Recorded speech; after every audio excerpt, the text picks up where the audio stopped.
Well, hello, everyone, and welcome to another irregular broadcast of No Life Beekeeping Tuesday night chat. That works. Kind of just depends on how I feel from week to week at this point.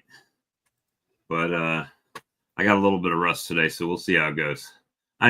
Not that a sleepy Bob is probably the most interesting Bob that can be anyway. Right. Short fuses, the whole thing. So what's going on in you guys' world?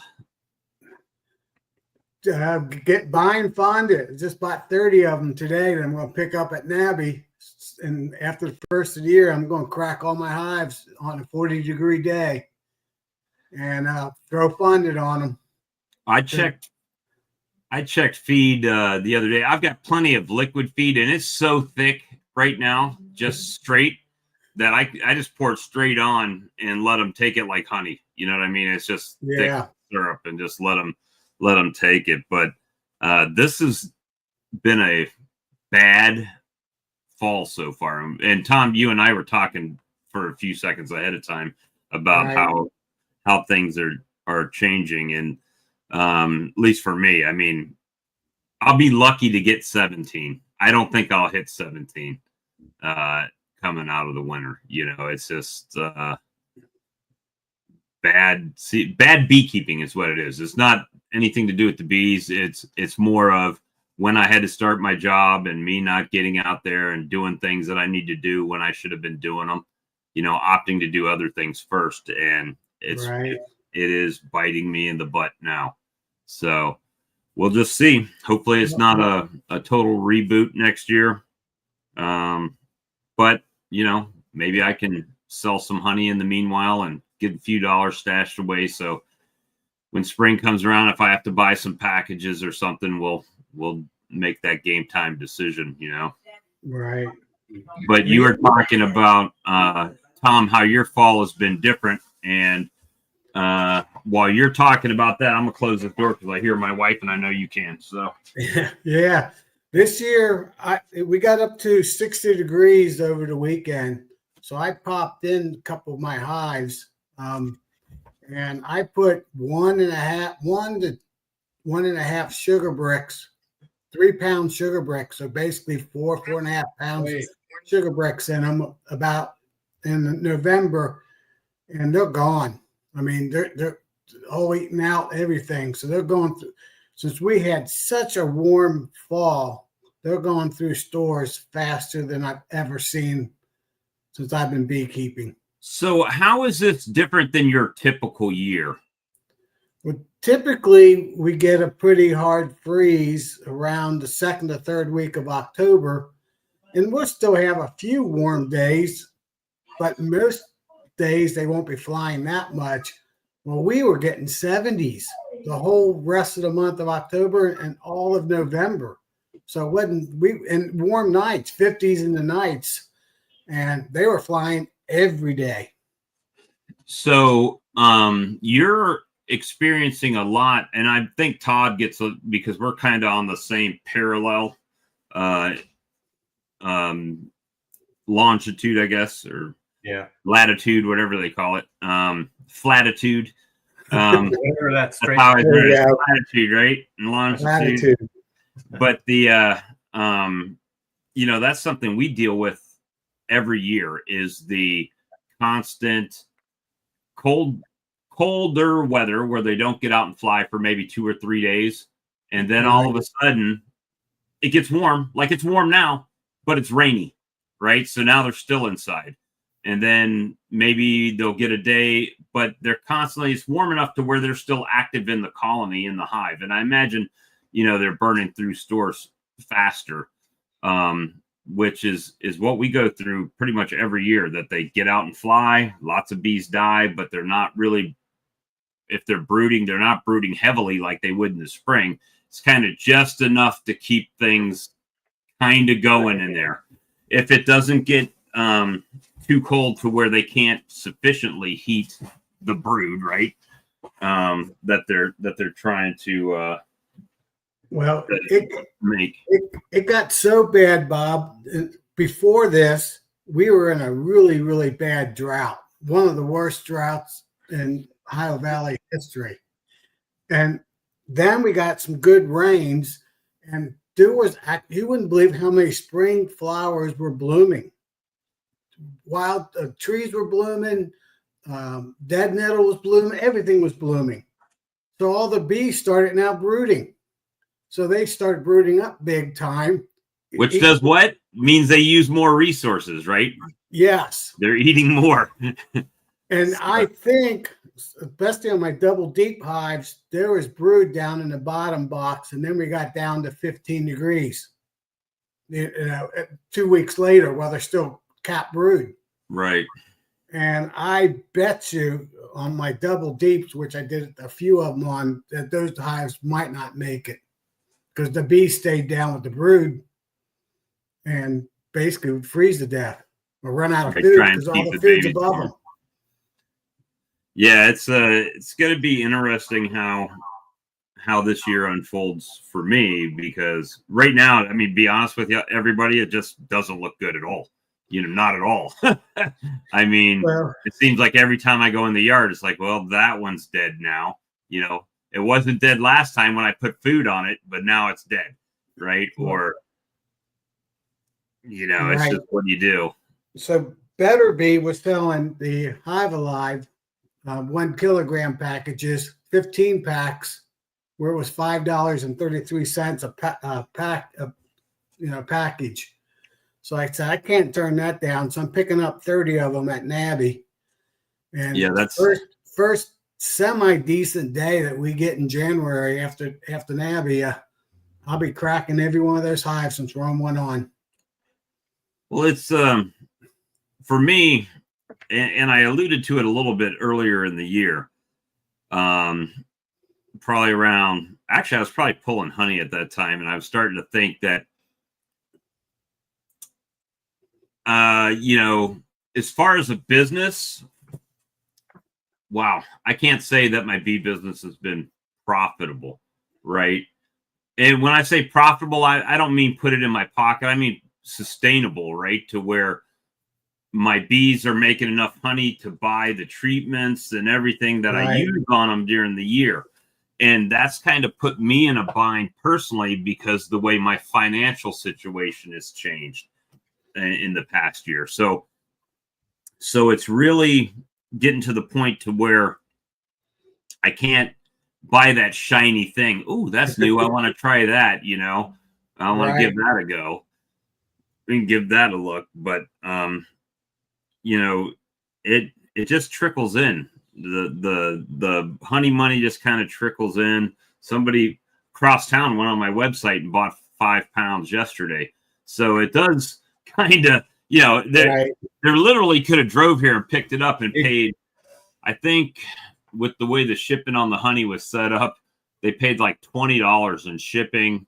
Oh. And on my website, my honey's more expensive than if you come here and pick it up because of credit card fees and stuff like that. And, packing materials and all that stuff. So, I'm grateful they did, but it's just, I haven't been to the point where my bees make enough honey to be profitable. So I need to find ways that work with my schedule, like even queen rearing, right? You can make a lot of money if you can raise queens. The problem is you can't put something off from today that needs to be done today. If it's time to pull those cells, you got to pull those cells today, right? You can't wait till tomorrow. They'll be hatched out and kill each other. So it becomes a struggle for me. Is it just better for me to run down here to the local guy, hour away, pick up a bunch of cells and just make those splits, and drop those cells in? I would prefer to graft my own queens, but it's just, Bill said it, money goes out faster than it's coming in. That's for sure.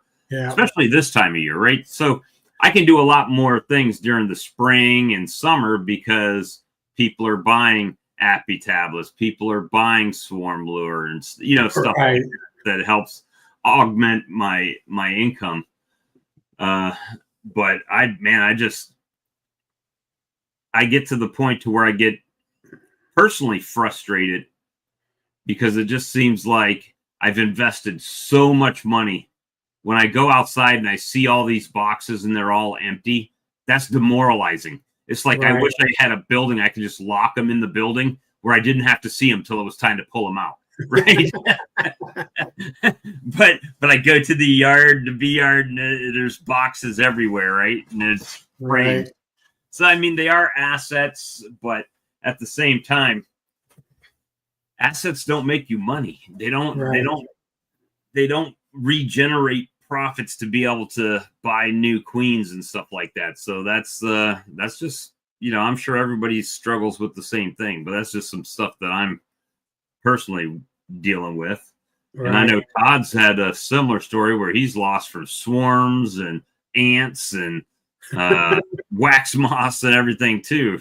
115 degrees and his wax is melting.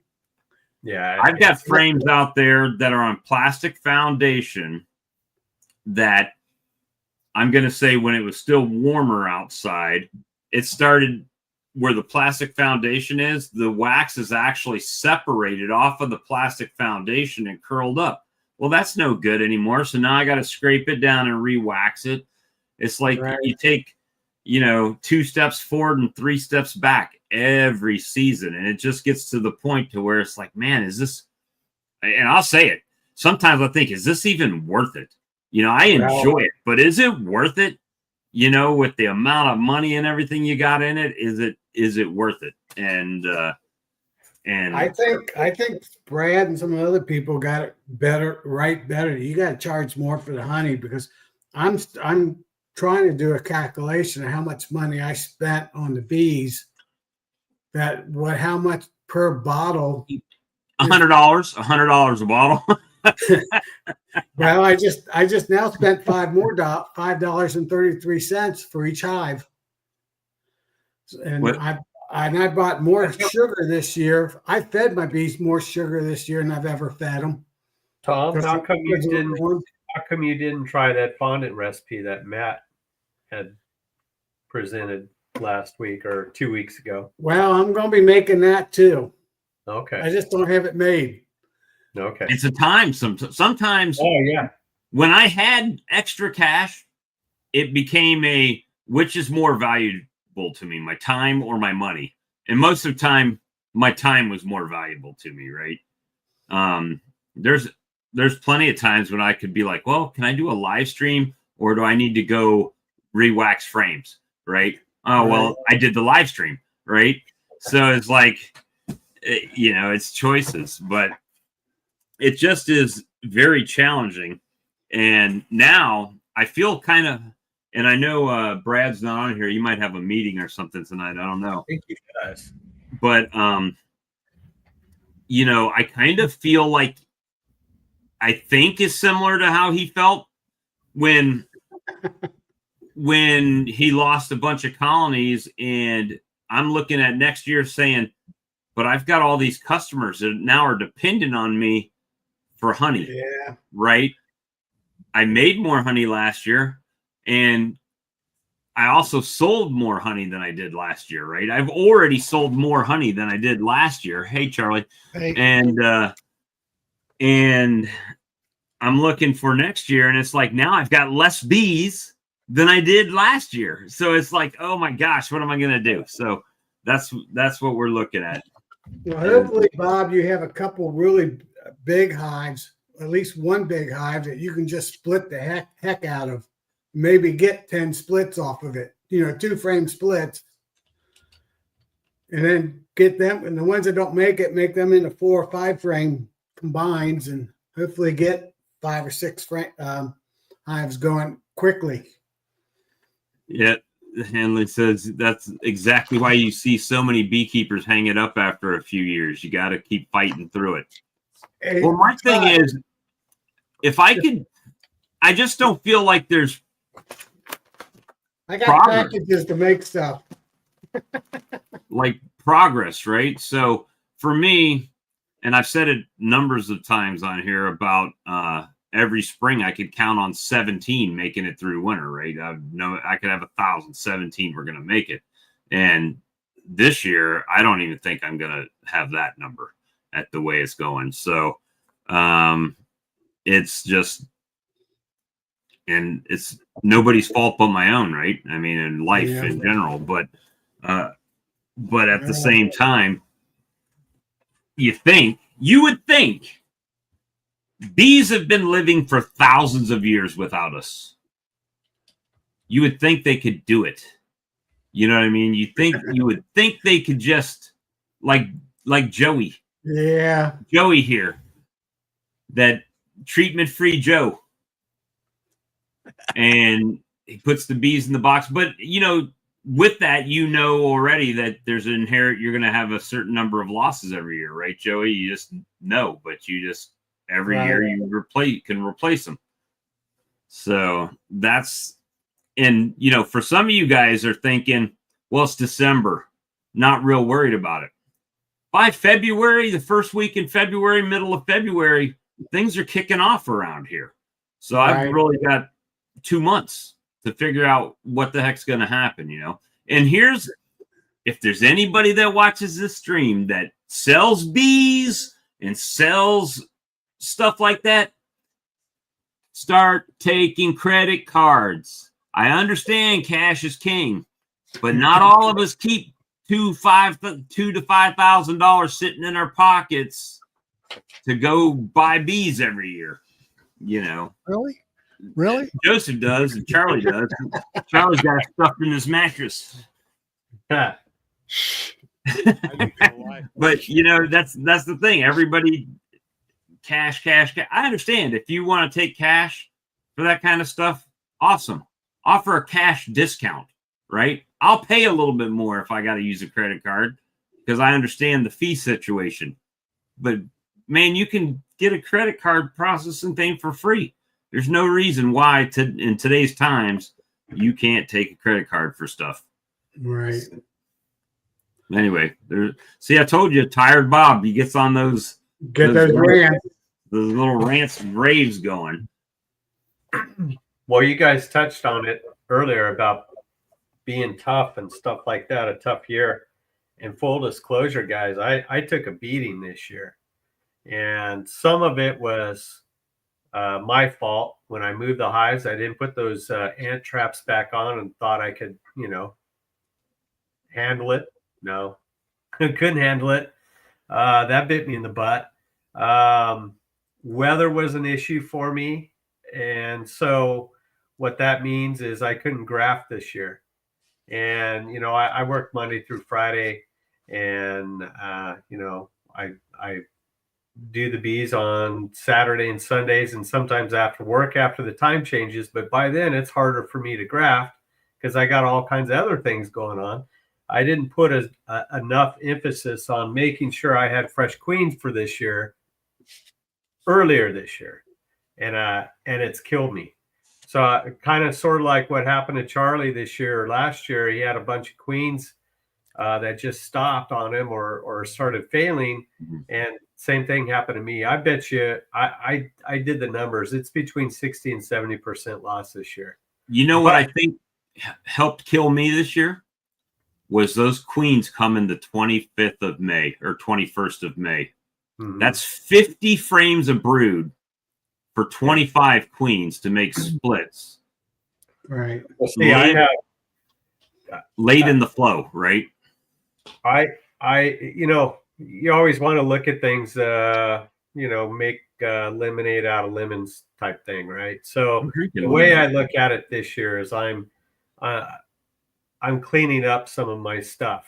I've started already scraping down. I probably have 100 frames that I scrape down, the wax and stuff, and we'll take care of those. I'll re-wax them and they'll be set to go. I have almost 700 drawn combs right now on the side of my house that I'm babysitting, and I'm going to be going through those to call. I'm going to make even deeper calls on those frames. I might save them for nukes. I don't know yet, but I want to get the honey frames separated. And then I've got a game plan with what I'm going to start doing probably in January. I'll start feeding pollen patties, and I'm going to try the fondant. I'll try the fondant first, then a little later I'll do the pollen patties. I'll see what happens, and change up my mite medication rotation and see what happens. But the biggest priority for me this year is to take everything I have. They're all in doubles right now. I'm going to split them down. I'm going to separate all the comb. I'm going to make sure the brood is about even in every single box. I don't care where the queens are at, and I'm going to get a whole bunch of cells. Either I know a guy I could get some from here, which he has some pretty good queens, or I'm going to graft them, and then I'm going to put them in every single box. And I don't care if there's a queen in there or not. They'll fight it out. The best survivor wins. I'll know who's who after a while when I go back and see what's going on, and then start that way. And then from there, I'm just going to keep adding. I'm going to probably get I'll probably end up somewhere around 75 this year. But the nice thing is that I have all this drawn comb that the bees will waste zero time on filling it with nectar from the oranges the first week of April. So that's the big thing. So I'm trying to put a positive light on it. It sucks. Right.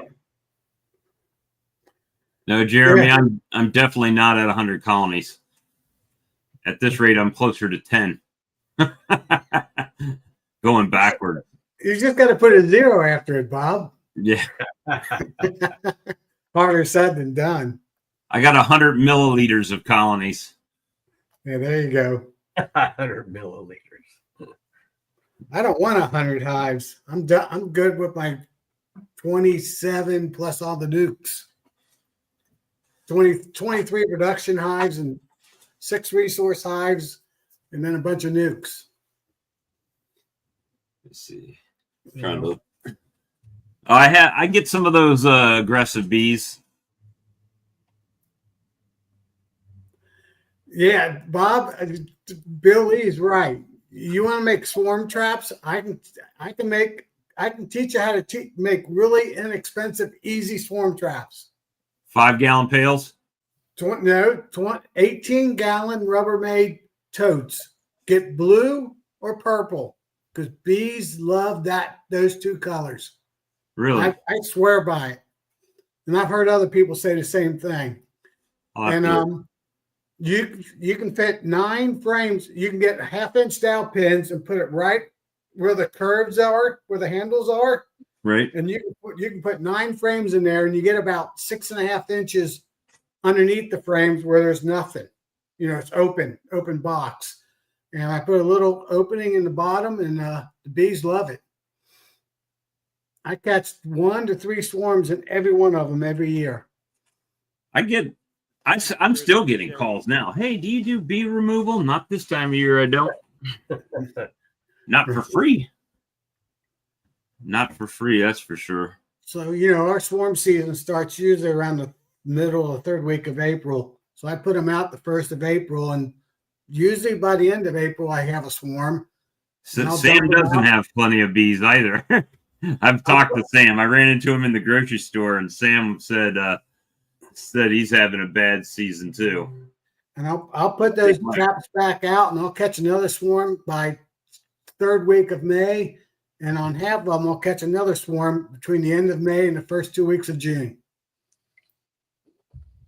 I'll have to do something. I haven't really set traps out, right? I usually do. Unlike Jeremy, I get people know they'll look for beekeepers online, and it pops up, and they call me.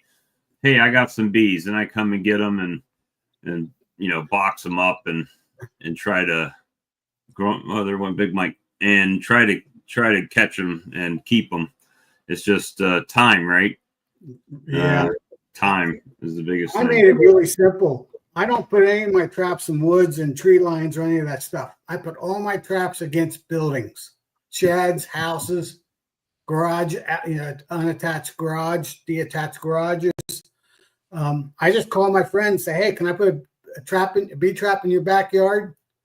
And I'll put it somewhere close to their building, and it works.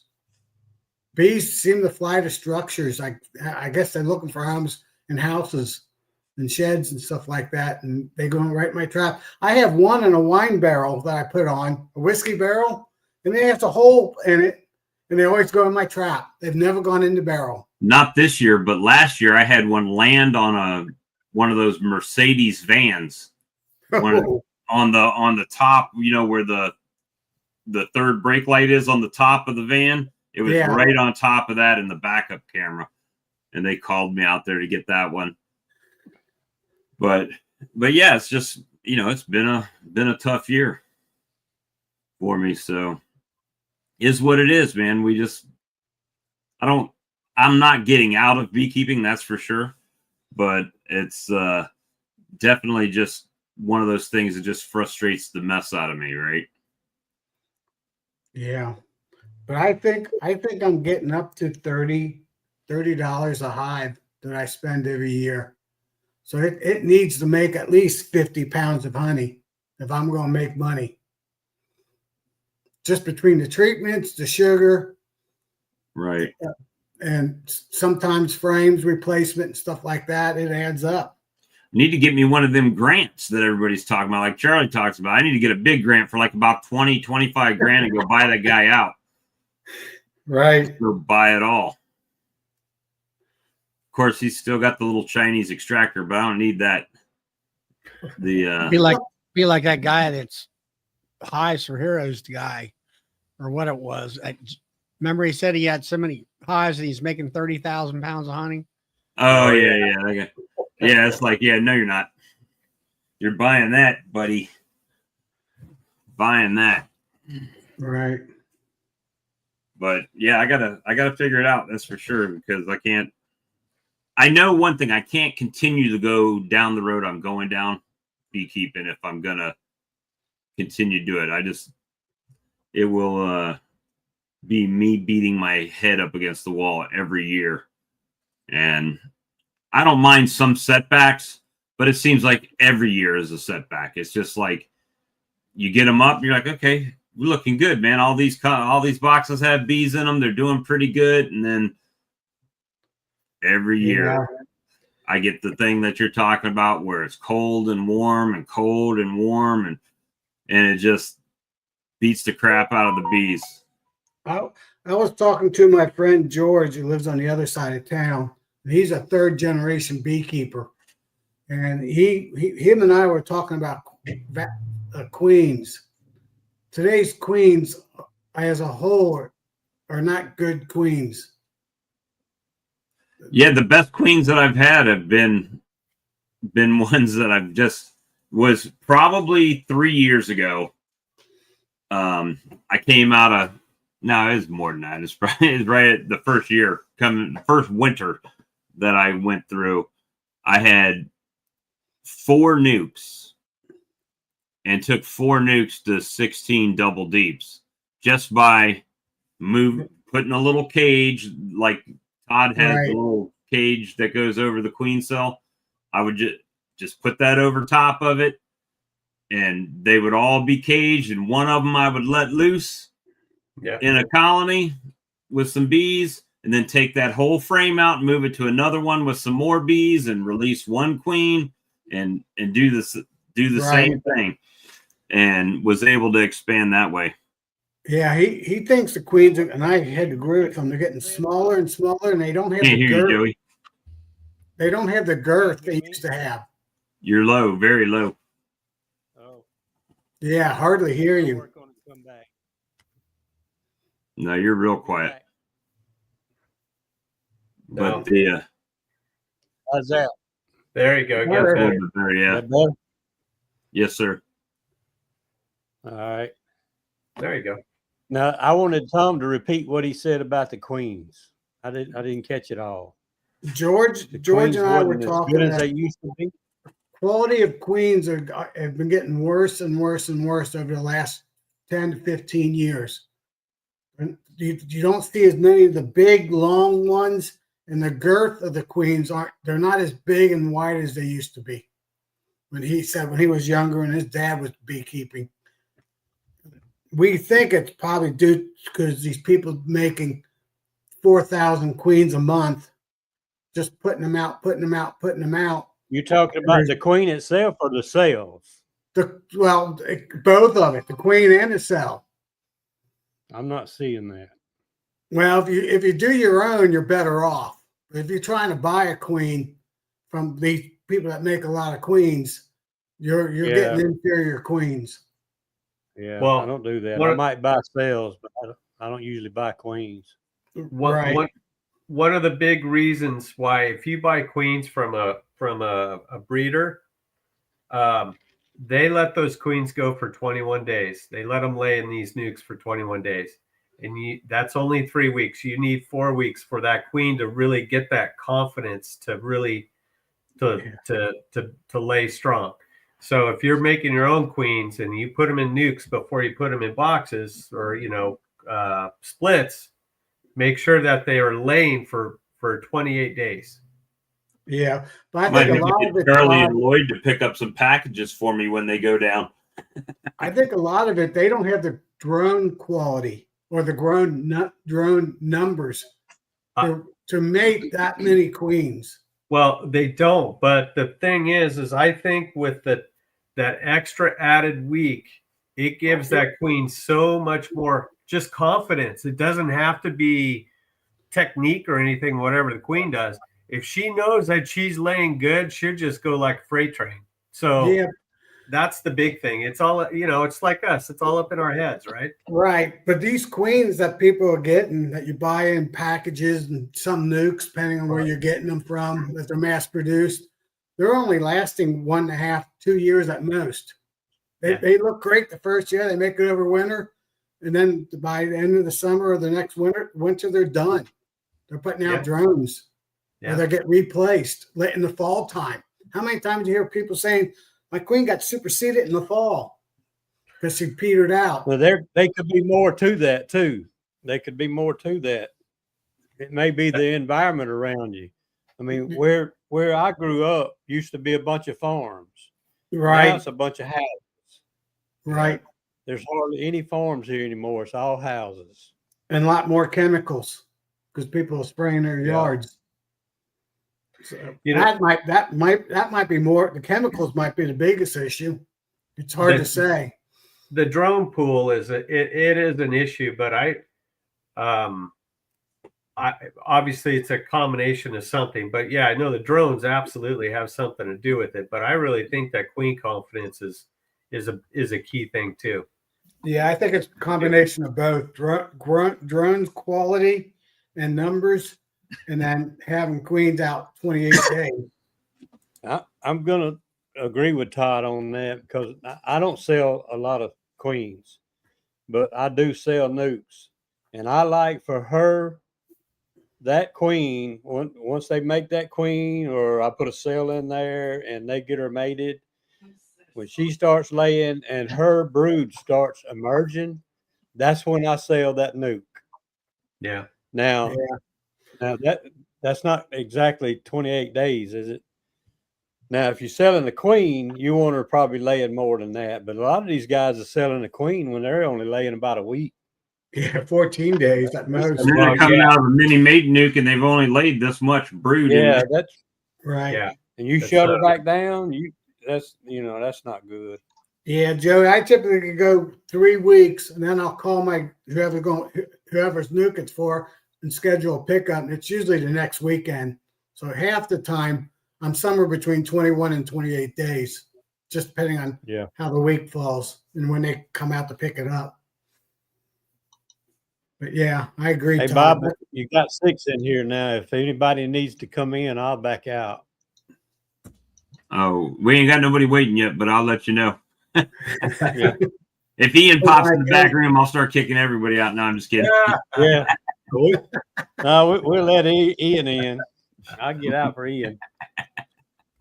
But yeah, I think that queen confidence is a big part of it. So yeah, that makes sense.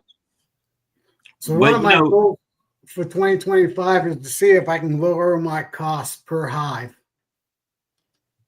That was my goal this year. And still have live bees. Yeah, I've got plenty of equipment and drawing comb now, so I guess that's a good thing. Yeah, that's a good thing. Queen Yeah. output is regulated by the flow of the nectar source, Doug says.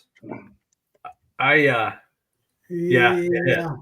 Well, yeah, but I learned a big lesson this year, and on my cell builder, I'm going to be employing a queen excluder on the bottom, underneath between the bottom board of the pallet and the box. I got wiped out last year. I was all set, right at the beginning of the year. I thought, oh man, this is gonna be great. I go out there after work on Thursday evening. I pull up the grafting frame. I've got a total of 48 beautiful cells in that cell builder. And I thought, all right, I'm like, yeah. And then I'm planning on going back there Saturday morning. I go back there Saturday morning. I pull up the frame. They're all tore down. And then I tear through it and I find a virgin. But every single cell was stung out. And I was like, oh, and so that was another problem I had, right? So it Yeah. just I had to laugh. See what Mark's saying? I had the exact same issue 2 years ago. I had a whole 2 sticks, a good one. I ended up with 2 that wasn't taken down yet. Oh. Virgin got in. It only have to happen to you once when you have a lot of cells in there and you're depending on them for you to make something, go in a different direction. And that's what I'm doing. Right. I was pissed. Yeah. Joey, when do you guys, after when things start warming up to where you notice your bees really start getting active down there? Is it around second week of February? About mid-February. We still have some cold days, but they're bringing in pollen like crazy around mid-February. That's about the same here. Month later.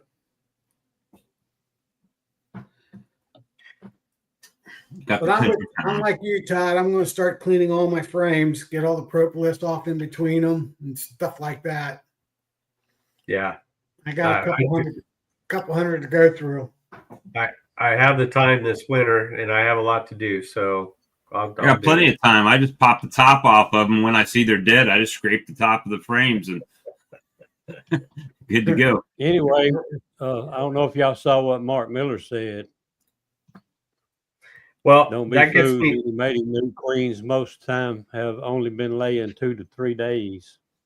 Yeah. Probably so. So, Mark, are you saying that those are good? Those turn out to be good queens? Because if that's the case, now I wonder if we're talking about volume inside a cavity. So if that queen lays up all of those little frames and the majority of them are laid up. I think he's saying that instead of 3 weeks, they've only been laying a few days before they get caged and shipped out. Yeah. Yeah. I get you. Yeah. I stretched it out for a week. You have to on those mini nukes because she runs out in one day. Yeah. 2 days. But and she ought not be sold to nobody though. She ought to be pulled out and put in a nuke right then, and let her keep laying and not mailed off somewhere. Well, they don't. They put them in the cage and that's put them in the box. I believe. And that's kind of like as far as like what I want to do as far as selling nukes and stuff like that or queens. It really kind of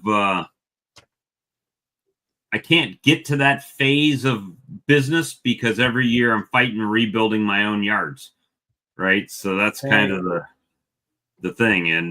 And you talk to 50 different people on here and they'll tell you, oh, this person's got the best queens and this person's got the best queens. And I need to get some queens from over there because they're really good.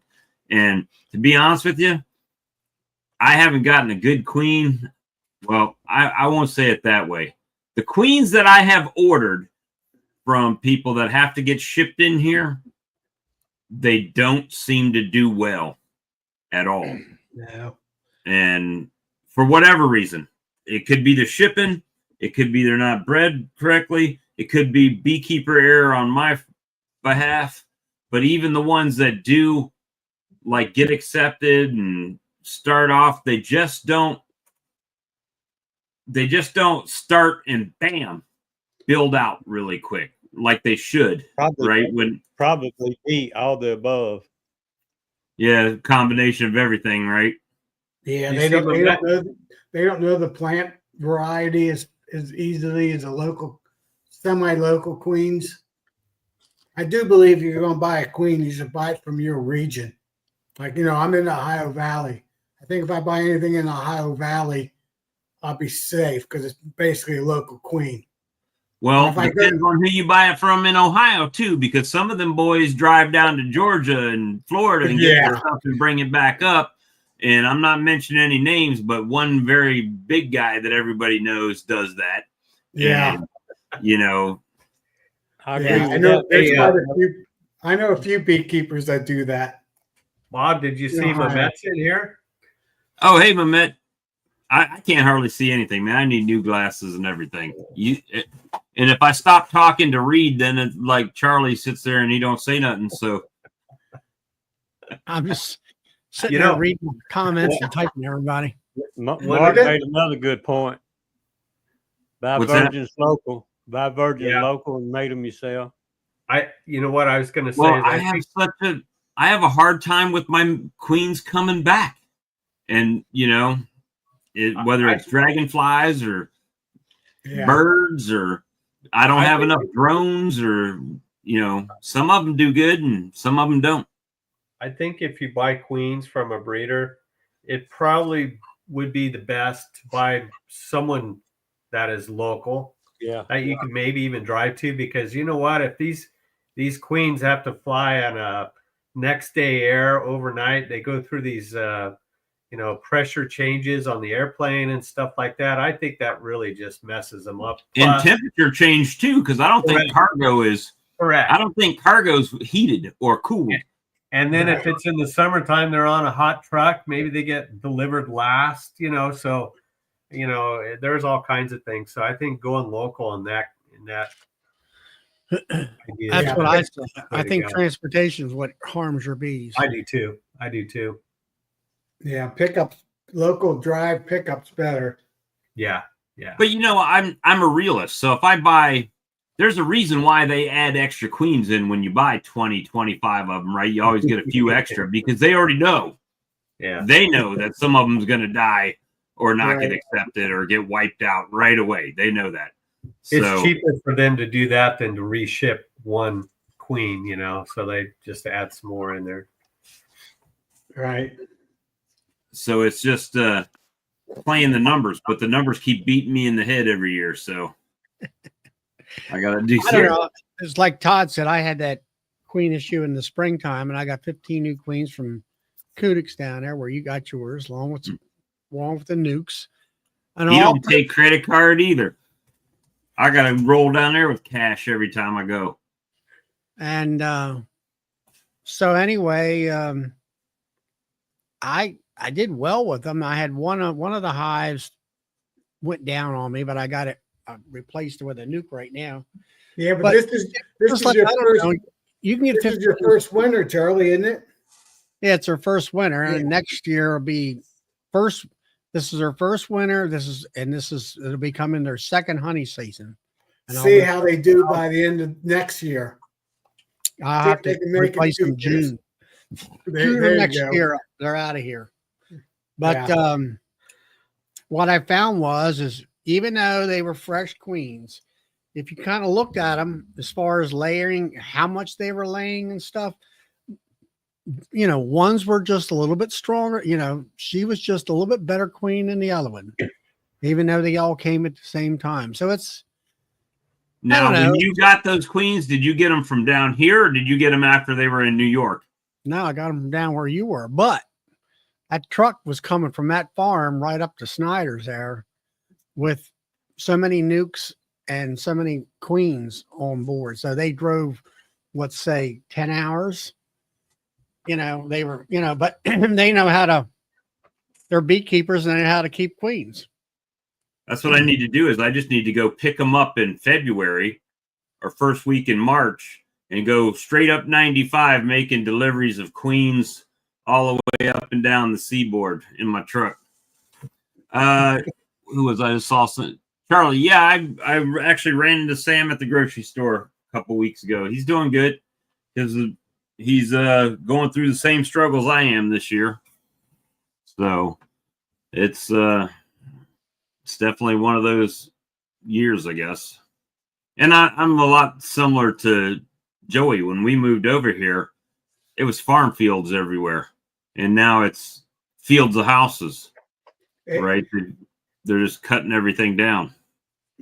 Well, Bob, don't feel bad. I just saw today the new updated 23-24 number of hives that people reported lived or died. And this year was the highest year. Well, last year was the highest year yet. 55% died across the United States. And they said it was mostly on the commercial side. That was the APIS report. APIS. Yeah, Hey, Jeremy. How are you? So, Good to see you, man. Good to see y'all. Fishing more than you're keeping bees? This year was a step back, so that's kind of changing. So that's why I'm back on here.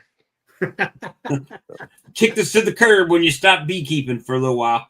No, I sold our company August of 23, so I got down to one colony, and I managed bees for five days this year. So it was kind of a step back as a whole. I thought you grew it back up this year a little bit. I have 4 colonies. Hey, I'm working my way towards 4 colonies. No way, you're that low? I've probably got in the neighborhood of about 16 right now. Okay, good.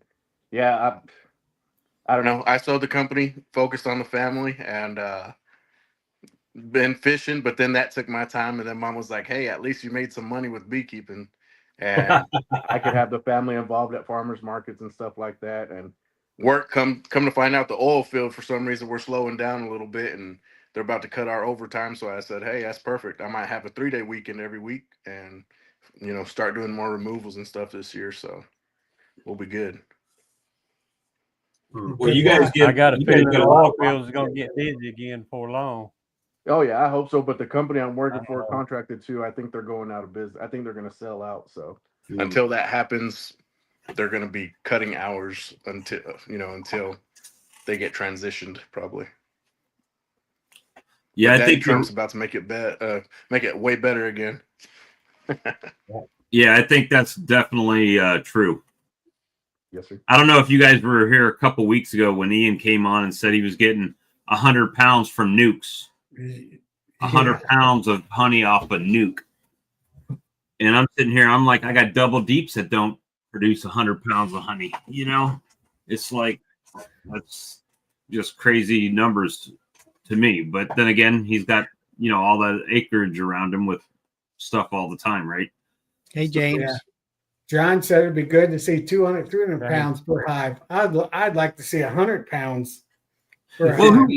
Russell Coogan said he's got some hives that produce 200 to 300 pounds. Charlie, who was it that was on that said she got like 1,000? It wasn't Nancy. Who's the other lady from Baltimore Beekeepers? Sandy? Is that Sandy? No. Oh goodness. Lynn. It's Lynn. Lynn. Yeah. She got like 1,000 pounds off of like 5 hives or something like that. It was crazy. Yeah, well, she was pulling honey really late this year. And for some reason, our area, you normally by the 4th of July, everything is over with. Not this year. They were, bringing in honey late. But I'm wondering whether part of that honey is also spotted lanternfly. So I don't know. I just try to avoid that. I should have I left mine on later this year than I normally did because it was moist and it was so I think one of my catastrophic failures this year was, and not only this year, it's been a catastrophic failure every year because I haven't ever done it. Was when I pull the honey, it's been my belief that once I pull the honey that I'm just hold on, Jeremy. I got to kick one of you out of here. Let me see. Remove this one. Add this one back. It's been my belief that, first of all, the population is good in the colony. And then any flow that's after I pull the honey that I was just going to let them keep till the spring. So I don't put food on right away. Right. And Yeah. and that, I think, has been my one of my arch nemesis.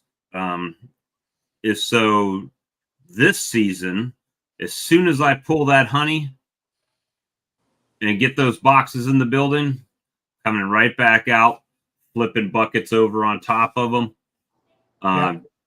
just so they have something in there right away.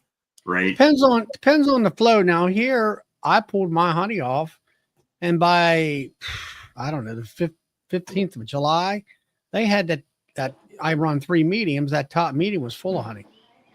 There was a flow coming in, and then in August in the last 3 years we've had spotter lantern fly honey, which we never had before either. And that's about the time like you say, you'd have to put about a gallon of feed on there, would get them through that summer dearth. And then September 15th or so, that's when I'd hit them hard with 2 to 1 until they stopped. So they stopped taking it. Yeah, Charlie, you're kind of lucky down there. You got that spotter and lantern for well, it's only been here for about 2 years or so, two and a half. This year, we had a lot of rain, so much rain that it actually hurt flow a little bit in April and May. But then when it got to August 1st or the end of July, we got literally 0.03 inches of rain until we had the same thing here. End of October. There was no food whatsoever. Zero. Welcome. Yeah, I'm lucky. I'm in West Texas. We don't get rain. Yeah, but yeah, we produce a lot of honey, surprisingly. Off of desert type flowers, right? Right. So mesquite, we have wildflowers, mesquite trees, and then cotton fields. Last year, I pretty much had a never-ending flow. I would add 2 deeps on per colony, extract them, add 2 more deeps, extract them. I mean, I was getting 300-400 pounds easily off a colony last year. This year, when I slowed down, I only had 4 colonies. Right when the wildflower started blooming, we had a hailstorm. Then when the mesquite bloomed, we had a hailstorm, like a softball size hailstorm. All the mesquites were done. So then we didn't have anything until the cotton fields happened.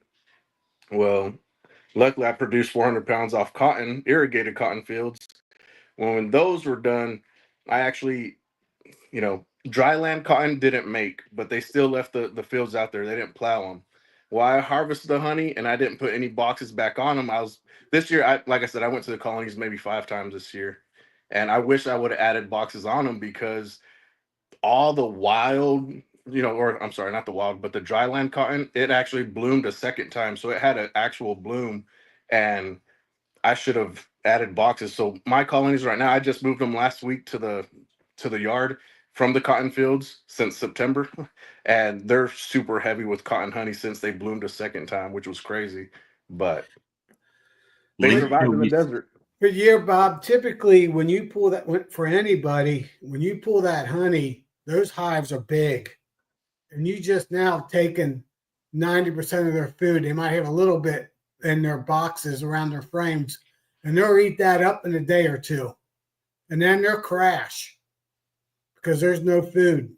So it's important that within a day you put a gallon of sugar water on top of them, just for them to get some honey stores back in their boxes. In most areas, there's some exceptions. There's some years that are exceptions, but as a rule of thumb. And I think that's one of the things that's been hurting me, because once I pull those boxes off, they shrink. Yeah. Start shrinking, right? And then if they do get a little bit of fall nectar flow, then they don't have the population to build up the nest large enough to make it through the winter. Well, that's my philosophy anyway. I don't know if it's true or not. This year I pulled the 4th of July weekend. Or cotton fields? I put sugar water on them. Anybody? I put 10 colonies in an out yard that's got a cotton field within half a mile from it. So that's what's good, because it's like a 2.5 month bloom. So you could have nooks in there grow to a single deep and get cotton honey off of it on nooks, because it's a slow, steady flow for that. James, you're gonna have to wait a minute. I only got enough room on Bob, I'm gonna jump off. I was just want to jump on and say hi. I got to get the kids ready for bed. But Todd, Charlie, everybody, it's good to see Good y'all. to see you, Jeremy. Jeremy. I'll see y'all See you. around. Good to see you, sometime. Next time we'll see you have 300 colonies. Yeah. No, I'm probably only gonna get to like 20 or 30. This I'm not gonna go crazy, so it's too much. All right, All right, Jeremy. Jeremy. Be good. Good night. See you later. So yeah, what I was going to say, Cheers, I James. had to put sugar water on them from July all the way, and I should have kept them on all the way to Thanksgiving, but I took them off in the third week of October because it usually gets cold, and I should have kept them. I should have put another gallon on because they've been eating everything up that I put on them. I've got buckets on them out there right now. Yeah, with feed in it. it's And too they cold. need it because the way I can tell is when I flip it upside down, the edge of the bucket on the top of the colony, there's bees right there getting whatever's, like, I guess maybe dripping out or something. They're trying to get to it from the outside. So I have to wash. what, James? I still have to wash my buckets. Well, you got all winter. Yeah, You got till next July to get them cleaned out. I've got a few months. Yeah, you do. You could do one bucket a day and have like 1,000 of them done. Oh, we got a pile to wash, that's for sure. Next, you'll be saying, "We just bought us one of these little small commercial dishwashers like they use in the restaurant, where you put it on like a egg crate glass cleaner and slide it in there and close the door and it cleans it." We have one, but it doesn't work. So we're working on on a system. You gotta have your own, so you put it on there and the thing spins around and You got it.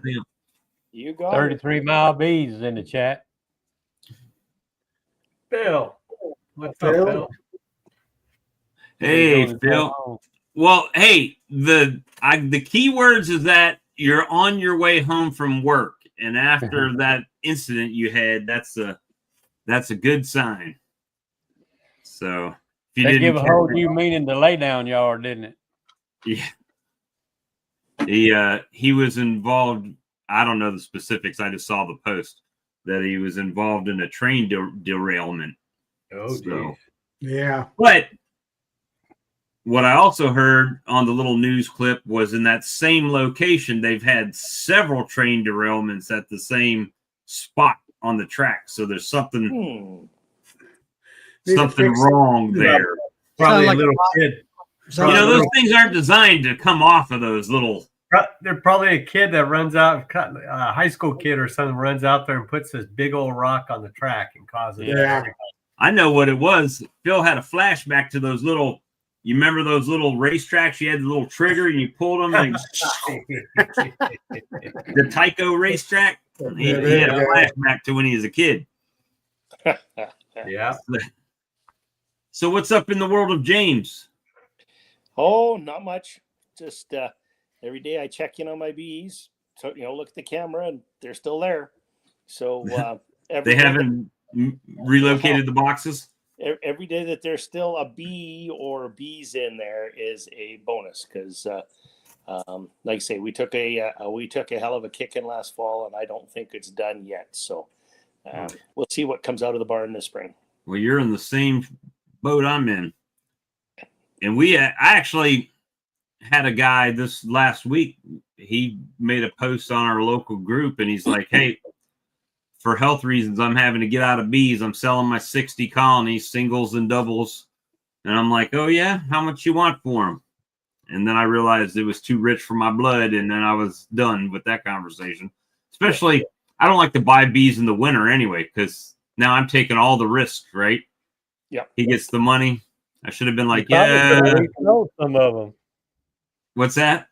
You might could have resold some of them. I'd have to resell them before I bought them. I'd have to flip them before I buy them because I don't have the money to pay the guy. There you go. But I mean, he's selling everything, all his boxes, queen exclude, everything that he's got. So, And then other than that, it's just watch the snow outside and watch the temperature, stay well below freezing and bide my time. we had room temperature snow today. Room Rain. temperature. No. Oh, Yeah, rain. there you go. Yeah, so did we. Believe it or not, we Rain. had that on the weekend. It was above zero. Actually, I guess for 2 days, which melted some of the 4 feet of snow we had. Just made everything an absolute sheet of ice. And now, everything's just a frozen block, ice cube, a mess out there. It's a disaster. Well, you guys are used to dealing with it, though, right? True, but when you get that warm Chinook that comes down out of the mountains there for a day or two, it always plays hell. So, you enjoy going outside in your t-shirt, but 2 days later when you're trying to blow the snow off your driveway and it's a solid block of ice, it's not a lot of fun. Brad would be proud. I wore short pants out today. How is Brad? It looked like to me he had been sick on his video last week. Yeah, he was feeling under the weather. I haven't spoke to him in the last several days, but that's not unusual with my job now. Todd, have you talked to Brad? How's he feeling? I've kind of checked in and out with him. I don't know if he's sick or not, really, to be honest with you. I just see what he, posts up and stuff. I message him and stuff, but I didn't know he was sick. He mentioned it on the video Saturday. Yeah, and I haven't caught up on my video, so. Dean, that guy's selling a double deep of bees here for like $300 for a double deep, $250 for a single. Which, if you think about it, that's not a bad deal because if you're getting 2 boxes, a top, a bottom, and 10 frames and bees. Depends on how good the boxes are, but most times it's a good deal. But tell you what, I'm seeing. You see the same thing, Bob, on that commercial Facebook page. Like 180. They're just so what they do is at least this is what Todd I think should have an unlimited supply of bees out there off of the orchards. Yeah. But what they do is right now they're trying to sell or trying to rent to farmers. Hang on a second. And so the going price is anywhere between $180, $190. And that's what they're trying to contract with the grower. And then when the season's over, if they're like, let's say they're from Florida, they're trying to sell them here so they don't have to pay for them to go back. And what they do is they'll sell them for what the contract price is at least from what I've heard. So if he's contracting them for $190 now, he'll make $190 on that box, and then he'll sell that box for $190, and then he doesn't have to pay shipping going home. And that's what they usually do. It could be different, but they got the same thing. If you want to go down to Florida and get the bees, they'll sell them for like a couple $100. But you got to have the couple $100, and a lot of those guys don't want to sell you 2 hives, right? You're not going to go there. I just need 2. No, maybe. Yeah, maybe these guys are truckloads. They're selling 408. Those are California bees. They probably are used to all these rules and regulations. And Well, what they do, James, is when they get to the border and they get to the check station, all the bees line up on the porch. All the way down through the trailer. And so then they inspect the bees and then they're gone. So there you go. See, we'd bring them up here and we'd say, okay, get out there and get going. And they're like, no, man, We want to. You guys are gonna keep wearing these Boston Scallies. I'm gonna have to contact the company and get them to sponsor the show. Make everybody wear a Boston Scally on the show. But yeah, no, other than that, that's pretty much about it. Got the stove all fired up in the wood shop. I got to do some, get some going on some woodworking, and I got a few hundred more frames I got to put together and get those done, get them waxed up. So I'll just come down and buy all mine. I'm not using them. Yeah. completed the market there. So we did a 3-day market last week. So that went not too bad. You know, it was a slow market actually. And then talking to most of the, you know, the vendors and stuff there, there's not a lot of disposable income up here right now. So people are hurting. So. Yeah. I know about the no disposable income thing. Yeah. Well, the problem is all of my income is disposed of. It's all Easy disposable. Easy come, easy go. Yeah. Well, I got to get a bunch of this done here over January. So Lee and I are going to be gone for a few weeks in February there. So, you know, be back here early March to get things ready to go for getting the bees out in April. Are you going to any conferences up in Canada? Undecided yet. So nothing that I positively have on the agenda right now, but that's not to say that I won't. Todd's thinking on going up to Manitoba in February. Yeah, I'm still thinking about it. I've got a lot of stuff going on all of a sudden at work, but I'm thinking about it. My thing is I might come in there. They might be building a wall to keep me out. If I go. You just swim across the moat, Bob. Yeah. Swim across the moat. Hey, I don't. if you wait long enough, Canada's going to be the 51st state. That's what Trump said. Yeah. That was funny. You know, I don't know what our political leaders are thinking, but it's crazy. It's absolutely crazy. Yeah. Well, you know, I really enjoyed that show. Oh, sorry. there. Go ahead, Bob. I got a question for, is it Link Kilby? And that's how you pronounce his first name? Mhm. Lynk. Link. He said he has 60 to 70 days of sunshine up there in Newfoundland. He's in Newfoundland. Newfoundland. And so, I mean, does he have any, if he's got bees, is there any honey crop up there at all? He probably gets 200 or 300 pounds a box up there. And two, yeah. I don't know.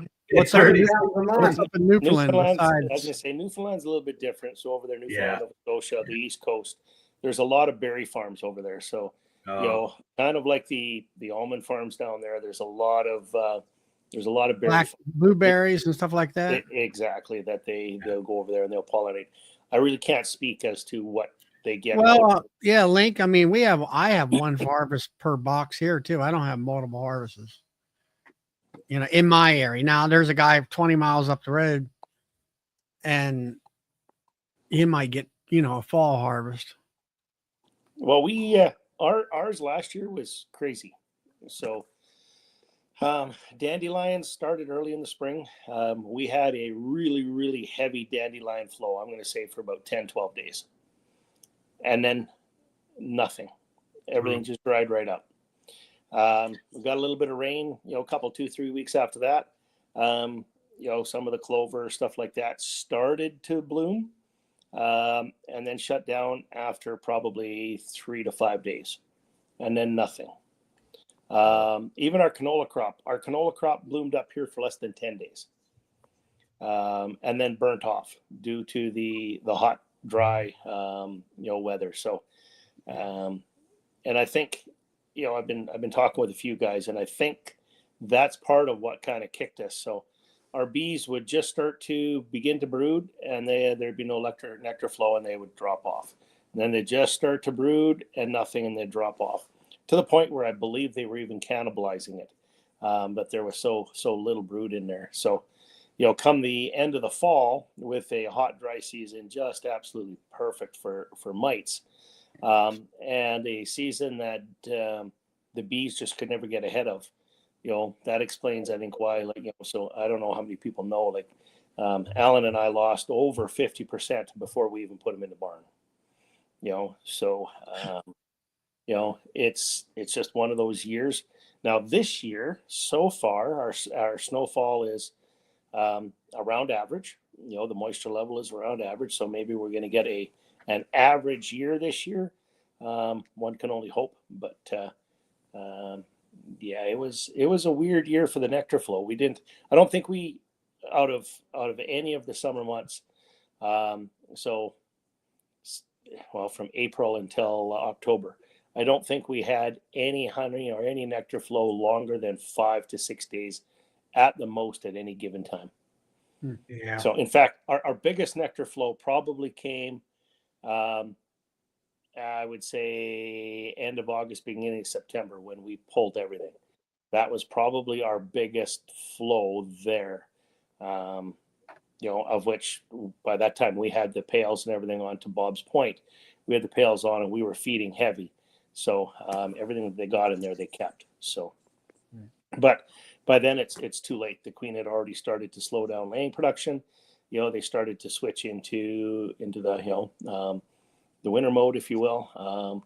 But our biggest worry up here is because they had slowed down so quick, and even though we were feeding as much pollen substitute and everything that they would take, the bees numbers weren't there. So we put a lot of bees into the barn this year with extremely low numbers. So it'll be interesting to see what comes out. Well, they should have lots of feed on them then, right? They definitely have lots of feed, but I'd be more concerned with keeping up 4 degrees. I'd be more concerned that not enough bees there. So nope. I'll be right back, guys. I just if I drop out, Bob, I'll be right back in. Okay. Yeah. Link says he's got 45 days stretch of rain. I don't think I can handle that. Wow. This year, that's depressing. But he Charlie, says he has no mites too. that's what I had this spring. Month of April and the first 2 weeks of May, it would rain 3 to 4 days. We'd get 1 day of sun, and then it would rain 3 to 4 days. We'd get 1 day of sun, we'd get 3 or 4 days, get 1 day of sun, and it wiped out the whole flow. You see, We he get, says we no get mites. rain and sun Easy here in peasy. Louisiana in 1 day. You get what? We get rain and sun in Louisiana in 1 day. Me too. Every day. Yeah, we don't get, well, we can, but I don't know. springtime- Tomorrow's supposed to rain, be 60 in the morning, and freezing with snow in the evening. we're supposed to get an inch, anywhere from a dusting to an inch of snow tomorrow. I used to envy you guys these nice warm winters, but what did you say your temperature was going to be, Charlie? It'll be 60 tomorrow morning sometime, and it was Sunday. It was 50. Sunday got up to about 62. They were flying like hell. What is that in English? Huh? Said what is that temperature in English? Oh, in 50. English, 62. Let's see. 11. That'd be 17 degrees. 13C. 17C. 11 to 17. There you go. That's pretty cool. I don't think that's nearly warm enough for me anymore in the winter times. Well, aren't you gonna James, go? You're gonna start selling honey in Grenada, right? Well, interesting enough. Or rum? Stay tuned.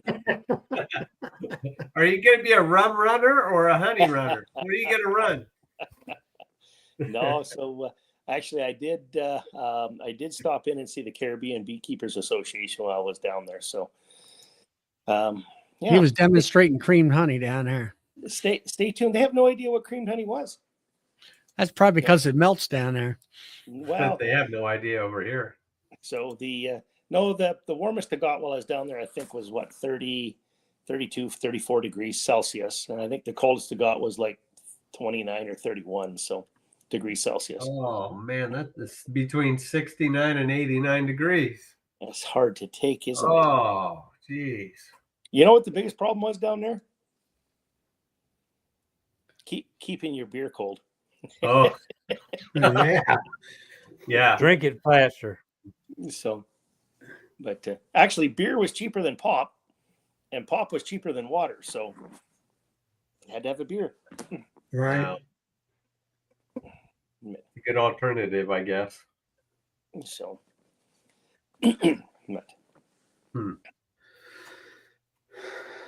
what else Well, have I got? I'm gonna hit the road. I'm gonna check out because I need to eat dinner. I'm hungry. I haven't. You're the only beekeeper I know that's always eating. You know what? 617 where he's at. I have to cook, but you know what? I'm not kidding you. I got to the office this morning. The boss said, "Hey, we need a meeting." Well, all of us on the management team got there at 8:30. Left the office at 4:30. There you go. It was a long meeting. I can't believe I rode all the way over to California to see Todd, and I'm stuck in a meeting. Oh, I've been meeting to death. You know how it is, James. I got meeting to death. It's I'm been just kidding. Yeah, I know. But all kidding aside, I did eat a lot of ice cream waiting at that one service station there to see if you were going to be free. Oh man, I felt bad. I felt bad because I wanted to meet you, and I had some fruit. I had some fruit for you. You could have got it out of the cooler at the farm to take on the road trip. Had peaches and plums and nectarines. It was hot, man. Am I glad we stuck to the interstate and didn't come across Death Valley? You know, we were wetting ourselves down. The poor girls at the gas stations and stuff we stopped at. We'd ask them if they had a hose, and they would point us in the back. Yeah, there's a hose around there. What do you want it for? You'd just be hosing yourself down, and I mean, you would absolutely soak yourself from head to toe. Yeah. And we timed it. We'd get on the bike, and we stopped 12 minutes later when I thought my shirt and everything was done. I took my boots off, and my boots were full of water when we left the gas station. My socks were dry. Yeah. It was brutal. It just sucked the moisture right out of you. Yeah, you came during a hot stretch. You came through here when it was pretty darn hot. I think it was like 108 or 109 that day when you were coming through here. And yeah, you didn't want to stop because it was too hot. At least you had a little bit. Yeah, you might just keep going. It's cooler that way.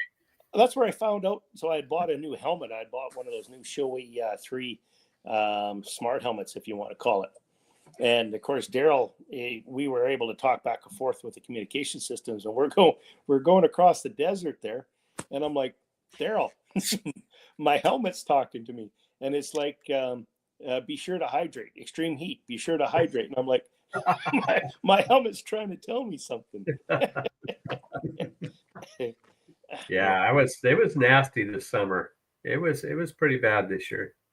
And then on top of that, on the reverse side of that, if you'd gone through here this Sunday, you wouldn't be able to ride because you could only, I couldn't see the house across the street from me. It was so foggy.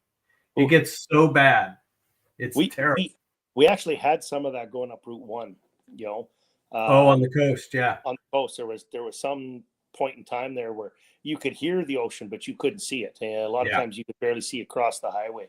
And to be on a bike in that going up that highway, it was you had to be on your game. That's for sure. Was it open? Didn't they have some sections closed or no? They did. Yeah, we went around them. So they were redoing. Apparently, some of them that section had washed into the ocean or something. Yeah, they've had a lot of section. That's an old highway. That's 70 years old, 80 years old. They just keep patching it, and it's sliding off the ocean into the ocean. It was a lot of fun to ride. I'll hand you that one. It was enjoyable. Yeah. Well, maybe next year if you drive through, I'll make sure to tell my boss I have to go. Well, actually, Leah and I's holidays, I think for the next 4 or 5 years, we've got them figured out. So, we're going to be heading much further south. Okay. So stay tuned then, huh? I get the benefit of work holidays over here. Work holidays. When you got to come down here for work. Oh, there you go. Well, and we're for sale now. So International Paper has put all of the pulp mills, all of the global cellulose fiber division up for sale. So I don't know what's happening. Did you put your bid in? Yeah. What? Here, I'll trade you a gallon. Trade you 150 bee colonies and all the honey you can stand. So. Hey, I'll see you guys later, though. It was nice seeing you. Have a good Todd. Take it easy. All right, Todd. Enjoy dinner. Yep. My cat decided it wanted to show up over here. There you go. Yeah, sorry last night there, Charlie. I just couldn't jump on and help out that buddy of yours there. I just trying to, believe it or not, I've been trying to book some airline tickets, but working through Flight Hub and all of this AI, that they have, and it's almost impossible to talk to somebody. So I started at 6 o'clock here yesterday trying to get a hold of him, and at 11 o'clock I finally called her quits, went to bed, and of course I get up this morning at about 11:05. I actually had somebody trying to text me and get a hold of me, but of course by that time I was already sound asleep. But so I'm busy doing that again tonight. So when I keep popping back and forth, I'm fighting with their AI, just trying to get a hold of somebody to book it, a ticket. So, and normally you could just do it online, but I'm trying to use some of the credits that I've got in there with them from some canceled flights. It's just horrible. So, James, you work for International Paper? I do so. And you travel in the States with them? Yes, sir. You ever go to Bogalusa, Louisiana? A little bit. Yeah. Actually, I've been there twice, I think. Okay. That's about 20-minute drive from me. Oh, well, there you go. Yes. Savannah. If you're back down this way, holler at me. Yeah, absolutely. I get down to Savannah a little bit. I get down to Atlanta and Memphis a little bit more. You know, being as that's kind of where the headquarters and stuff are. But Atlanta, then it's just a quick hop, skip, and a jump drive over to Bob's place. But and then he sleeps half the day, and I got to make all sorts of. All right, so I don't know if everybody knows the story on that. First of all, here's how this works. Here's how you get them fired up. James, you done found that button. James told me he was coming to Atlanta and he might come over and see me. And I was like, oh, that'd be great. He didn't say when he was coming, what time he was going to be here, nothing. He just showed up. Well, he said, I talked to him. He said Bob was in bed. He said, how about coming up and seeing me? And I said, well, I'm a little too far away. Well, I was actually contemplating jumping in the vehicle, but I couldn't make it to Charlie's place and back in time to catch my flight. But if you watch my channel, I was making all sorts of videos from Bob's driveway while he was sound asleep. I could have sold honey for him. I had people stopping by asking if I had honey to sell. I could have sold half of Bob's honey just in the time I was drinking beer and eating ice cream. They will buy it here. You probably could have sold some of his bees for him. Hey, man. But I was having a good time, just to say the least. But next time he's just got to leave his back door open or whatever, and put a beer fridge or ice cream fridge or something in there, and at least that way I got something to do. There probably was beer in the honey house. So in my creamed honey cooler. I think he came out to get a parcel or something out of your mail. Yeah, I was going to check the mail, and James was sitting in my front yard. Yeah, and that's a pretty bad way to wake up, Bob. But you know what? After that point, we had a nice day, enjoyable day. Absolutely. Sorry, James. I had to say that. Oh, that's all right. I haven't figured out where you live yet, Tom. Once I do, look out. Game on, game on. Next, the video will be Bob and James in Grenada. There you go. They have a tree in Grenada that three of us, when we were in the military, if we stood there and held hands, we couldn't reach all the way around this tree. Oh yeah, I believe that. Yeah, it was huge. So they also have an apple tree down there. So I was asking them, I says, what are things that I have to watch out for? You know, you go to a new country. Of course, you're down there in the Caribbean. And so I'm thinking, you know, are there snakes or spiders or what do I got to watch out for? Pirates. No. So they said there's two things you got to watch out for. So Drunk medical school students. yeah. They said the first one you got to watch out for is they have a little green apple tree all the way around the coast. So right around St. Thomas and stuff like that, they actually paint a red rim around these apple trees. Don't eat the apples off them. They said they are extremely poisonous. And if it rains, don't stand under the apple tree because the water that comes off the tree is poisonous. And don't burn the bark because the smoke that comes off the fire from burning this apple tree is poisonous. I mean, that's one badass apple tree, right? Yeah. And it's like, okay, what's the second one? And they says rum punches. Watch them too. They'll hurt you as well. Yeah. Hey, I can attest to that, man. I went to Aruba and they had this drink they called the Yellow Bird. And it was basically orange juice, pineapple juice, and tons of rum, right? And it was the most amazing drink ever because you couldn't taste the alcohol at all, right? And by the time, and when you go to an all-inclusive resort and all the drinks are included in your stay, Yeah. you know, I'm lucky. Well, not to mention, like 9 months later, I came back and I had a daughter. So there you go. I gotta run, guys. I'll come back in. I finally have somebody answering me here. all right. Zach, don't run into anything. I looked down and I saw that beehive where Joey was there, and I was like, man, he had a green screen. I thought he lost his head for a second. I was like, oh no, that's the chair. Yeah, until you stand up, that's it, Lee. Man, you stand up and then drinks hit you a different kind of way. Yeah. And I don't drink that much anyway. I can't do it on the show anymore because it gets really crazy. I don't drink the hard stuff anymore. I can't handle it. Rum is about it if I drink something stronger than beer. Yeah. In my area, it's all bourbon from Kentucky. So what you been up to, Charlie? Just working? Yeah, things have been quite slow at the mill. A little bit of, I don't know, a lot of fog today, and it's supposed to rain tomorrow, and then it's supposed to get cold again. And bees were flying pretty strong Sunday, I guess it was. And that's pretty much it. I mean, everybody's up and alive as far as I can see. Yeah, I mean I'm not judging by the amount of bees at the entrance.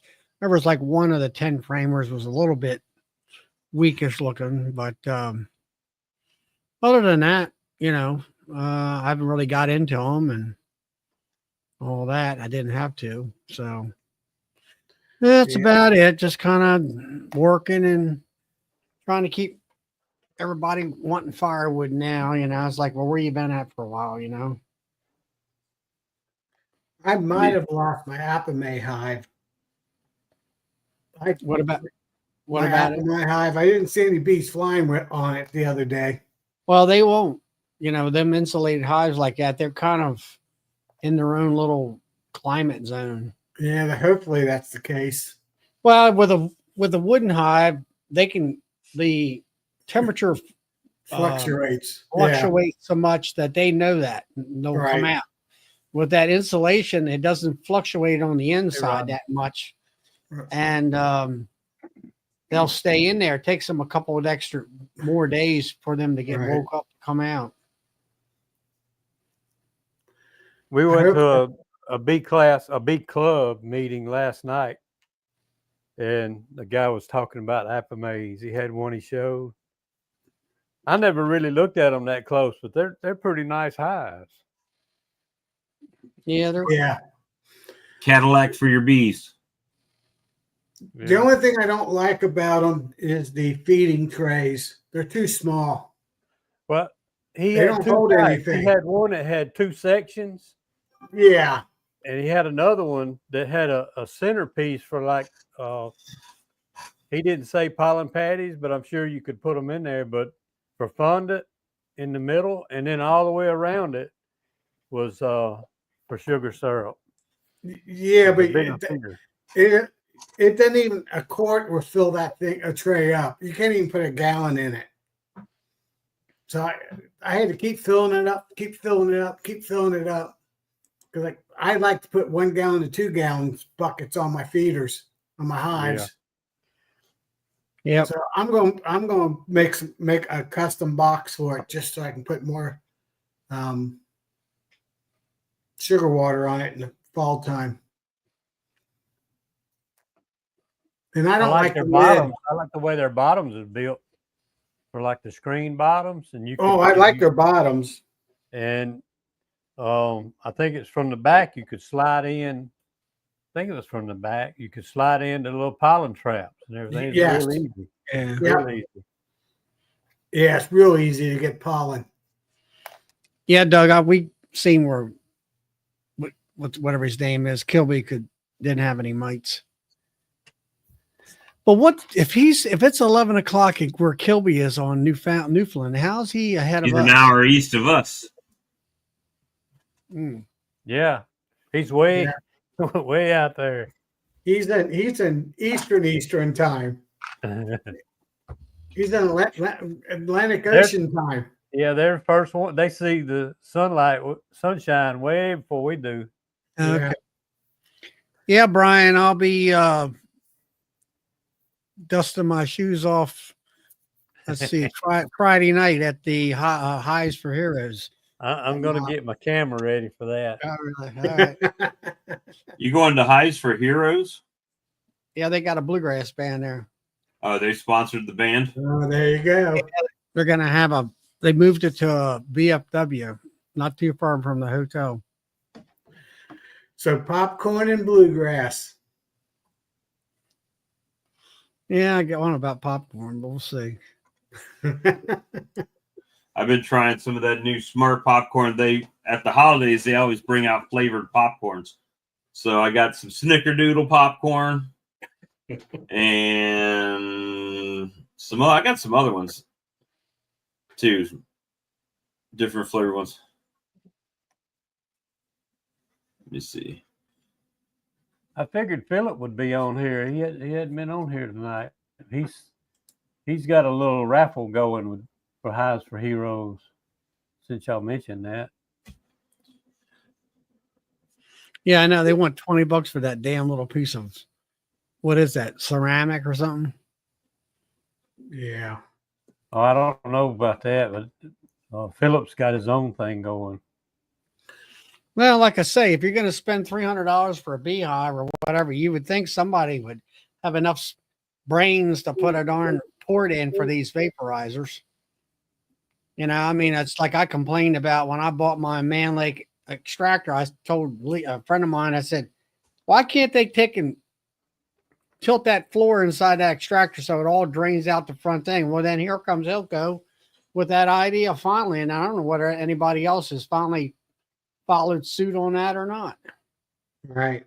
Not that I know of. You know, the rest of the bunch is like, it just don't make, I mean, it makes typical sense to me. It's one of the biggest selling points. But I've been trying to get one of each in my bee yard. Just when I do my Saturday show and tell days, people can see the different type of, Apame hive, the Hive IQ hive, 8 frame, 10 frame, horizontal hive. Just what so do they get you an do idea. when you bake that Apame? What do you do to keep your gun from burning the Apame? Do you have like a wooden block with a hole in it or something at the entrance? Yeah, I got a little metal tube that I slide in there, and I put it in that metal tube, and I don't push it all the way up against the plastic. I made my own little rig from the front. It works pretty good. Doesn't work perfect. My wife should be home pretty soon. Then I'll probably have to hop off. The Yeah, I mean, we've been going an hour and a half. We don't have to go the full time tonight. And just chit chatting, it's winter time, not much happening really in the beekeeping world. Everybody's all excited about going to spend their money in Nobby. Yeah. Gonna have a big shindig. What'd you say, Charlie? I stay busy. I say I'm gonna have a big shindig on the 1st. Big shindig. Shindig. The dinner. Mm. My wife told me I better not go to Nobby and spend a lot of money. You might as well not even go. Well, she hadn't given me a definition to a lot yet, so Right. Yeah. I'm going to watch her spending since she told me that up to the 1st, and I'm going to match it. That's good. I'm glad you guys are getting to go and enjoy it. It's always good times hanging out with everybody, So Brian says that's why he does the books. So he knows. Smart. But we'll see. Hopefully next year I can go. We'll see. See how it ends up. I'll tell you, it needs to get better than it did this year. I know that much. All the way around, not just beekeeping, just life in general, to be able to do that thing. Well, maybe Bob, if I get some time, since I'll be retired, I can drive down a few nukes down to you. I might be taking nuke donations at this rate. Holy cripes. It's gonna be a tough one, I think. So we'll see though.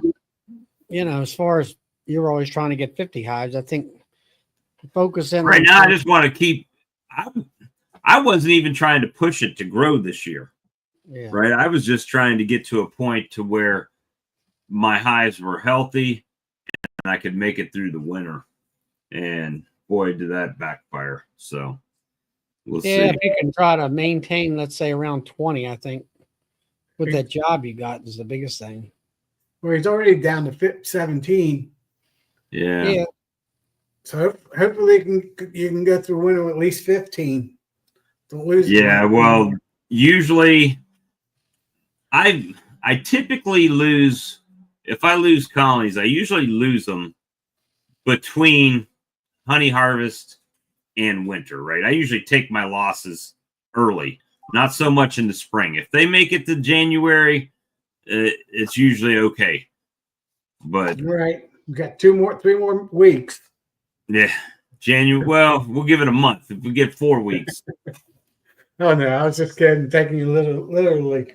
So it's as long as the temperatures. Now we'll still get those cold January and February days, where it'll get 30s and then get up to 50s. And but you can feed all winter though, can't you? I mean, plenty warm. Yeah, for the most part, I can. How many hives you got at the house? I think 9, and like 9. Another 9 over there the last time I was out there. So I'm saying 18, but probably a couple of them dropped off there, if they dropped off here. How about once you get that ProVap out and start blasting them? Well, yeah, I mean, I could do that. They ain't gonna hurt. I'd blast them every 2 weeks or every week for a while. And we'll have to see what happens. And I mean, I'm just tired of getting bees, man. Tired of buying bees. I can't do it. I can't do it this year. There's no way. Yeah, so, I get that. I mean, like you say, you run out of money. And I'm out. I'm out of money. You got to get into swarm mode. Yeah, that's another whole thing, right? I need to. I mean, I get a lot of calls to go pick them up. It's just usually the person that's calling you doesn't know how long the swarm's been sitting there, and they're calling you from an hour away, and by the time you get there, they're gone. So it's like, okay, well, I like the local ones that call you and I want to come get these bees.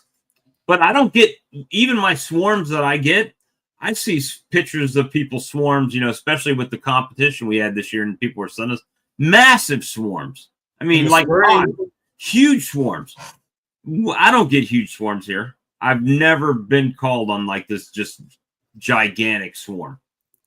So I don't know. We'll see. Maybe that's why I make these $15 traps that I don't have to paint. I don't have to do anything. And I didn't even mention the best part. The lid's got a little indentation to it, so it holds water.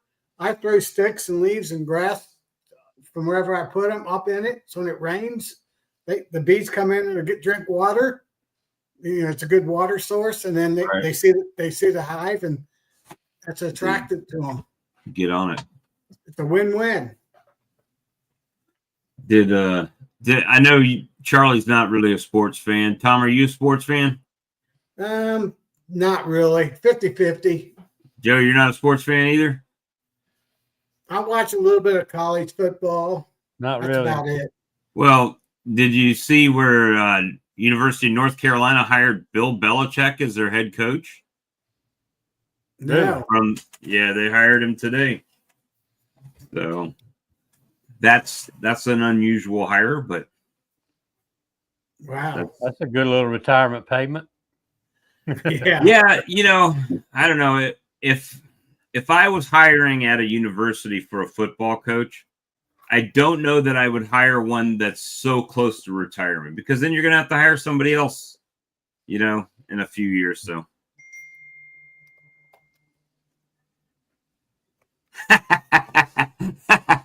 Westcliff, John. Look at what John said. Bob, size doesn't, as long as you got a queen.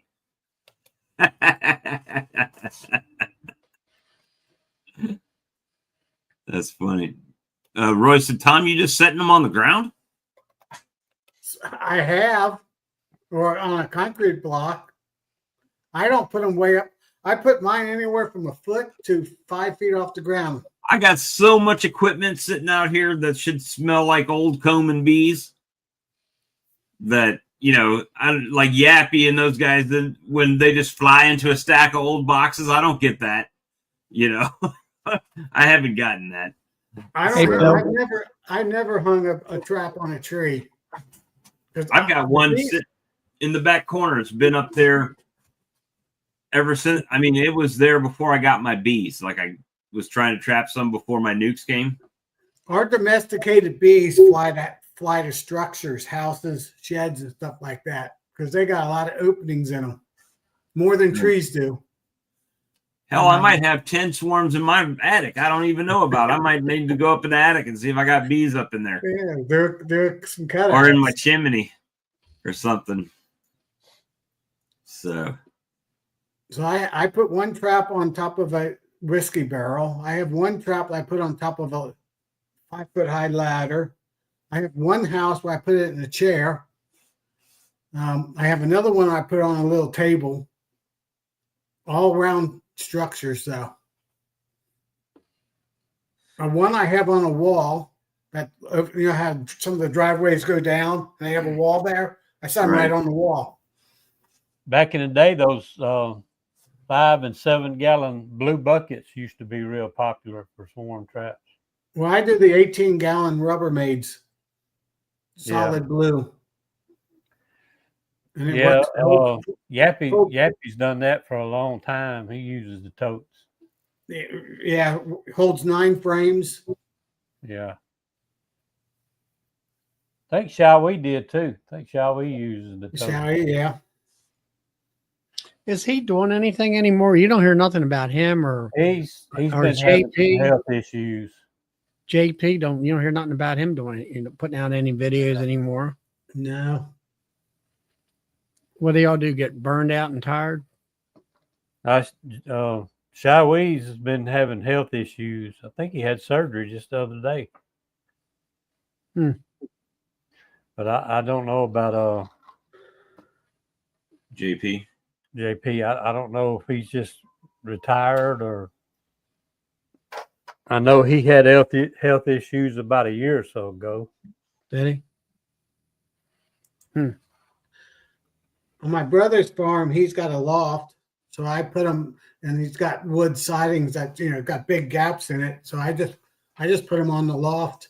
Those are a little bit higher off the ground. I guess they're 10 feet off the ground, but not in a tree. They're in a barn.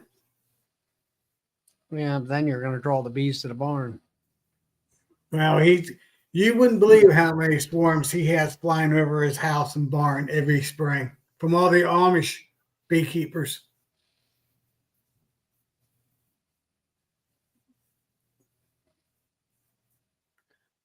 Yeah, like Randy said, he's got 3 of them out of his truck. I don't know Using how many swarms I'm gonna put up this year. I may just put up about 4 or 5 up. I have 8. I have 9 boxes. I put out 9, and that's it. Same houses, same places every year. Well, guys, it's about 10 minutes, 13 minutes to 10. I guess we'll go ahead and end the live stream for this evening. And we got Charlie on Friday. Got Joseph on Saturday. And we got Ricky on Thursday. Yes, should be. Yeah. And we got Tim and Hannah on Sunday. And I wanted to thank my buddy Steve at Daisy's Honey for the $20 super chat there. Appreciate that. And we'll get back together soon. Hopefully next Tuesday, if everything goes as planned. Sounds good, Bob. Rest up. Oh man, I can't get enough sleep. I was tired when I didn't have a job, and now it's just worse. So. You saw what anyway, the timer felt like. That's what it was. Man, I know, man. I gotta figure. I just need to hit the Powerball and call it a day. So there you go. All right, guys. Well, everybody have a good evening. We'll see y'all on the next stream. See ya. See ya.